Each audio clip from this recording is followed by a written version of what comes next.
Hello mga kagla, ito nga pala yung unit ni Sir Paul, Mitsubishi Expander 2019. Full wrap ang ipapagawa niya. Bali yung outer panel nito may napakabit na nung nagpakabit si Sir ng sound system. Bali, bubutasan na lang natin para malagyan yung inner, tapos tatapalan na lang natin para hindi naman daw masayang. Ayan yung kinabit ng nag-install ng sound setup ni Sir. Kaso hindi in-installan yung loob kaya ilalagay natin. Ito nga pala yung flooring ng expander. Yan, reta-retaso lang na stock dead wing. Yung installation pala natin sa loob, ayan, minamaximize natin yan hanggat abot.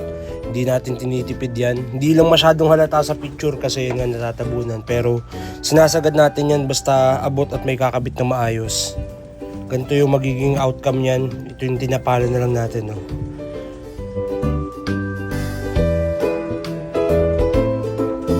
Ito pala yung nakakabit sa ceiling ni Sir. DIY niya lang to yung insulation foam. Ayan, naalisin natin yan. Papalitan na natin.